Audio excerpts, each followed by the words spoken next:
Hi friends, today I will show you how to convert PageMaker file to text document. No need any software. We want only PageMaker software only. First of all, I am showing rough text on rough text in PageMaker. Some rough text I am pasted here. First of all, in this file, we go to file and there export. Here export have Adobe PDF and HTML and the text. This option is disabled because of Move tool is there. In text tool is there only this option will be enabled.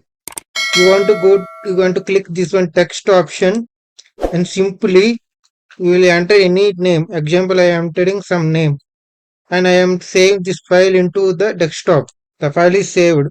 I am open.